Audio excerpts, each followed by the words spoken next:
very much, Mr. Kilmeade. Before he was elected president, Senator Barack Obama entered the national spotlight by promising to unite America's political parties. Remember this? There is not a liberal America and a conservative America. There is the United States of America. We are not a collection of red states and blue states. We are the United States of America. We have never been just a collection of individuals or a collection of red states and blue states. We are and always will be the United States of America.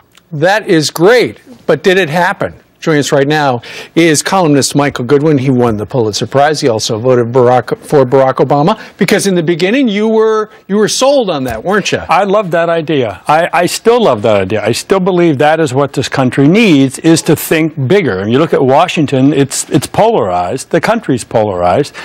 Barack Obama, however, has made it worse. In what way? Well, look, I think he's a partisan. He's an ideological partisan, and we see it on everything. I mean, Obamacare, of course, being the biggest example where no Republican ideas, no Republican votes, only a straight party line vote. You see just recently with the Senate changing the rules to limit Republican power. He's all for that. So this is a president who talks about uniting the country, but when push comes to shove, he only chooses one side of every argument, and therefore the country is more divided as a result of his presidency than it was before. I can't tell you how many times, Michael, I've heard people say, you know, it seems like he's pitting one part of America against the other. Right. And you would hate to think that that's true, but you look at the evidence and it does suggest that. Well, look, it's red against blue, of course, but it's class warfare as well. It's about, you know, the wealthy. I mean, he clearly has a chip on his shoulder about wealth.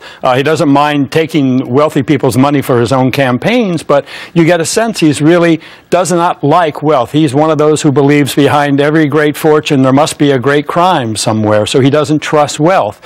He's angry about it, it seems. So we have a lot of these things that are divided along class warfare lines, along regional lines, and unfortunately it makes it harder to get anything done for the country. And I think it's eroding what little trust we had in government has been further eroded by his administration. And in particular, what many people view as a lie. You know, he said very clearly, if you like your insurance, you like your doctor, you like the hospital, you can keep it.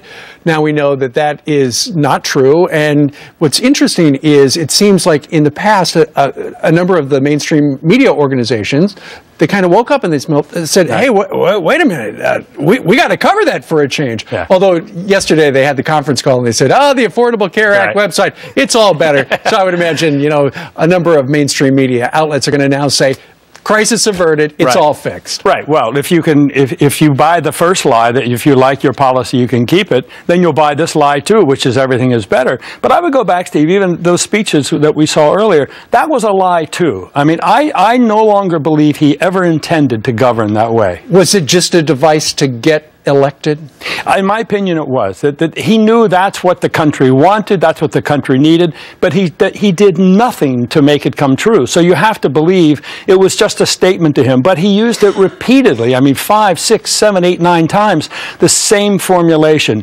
Not red states, not blue states, United States, you know, not just Republicans and Democrats, but Americans. I mean, the same formulation over and over. That was his message. That was his appeal, that he could unite this country. He could rise above the politics, rise above the petty differences. It was a great idea. Unfortunately, he apparently never intended to follow through on it. Sounds like you want a do-over on your vote.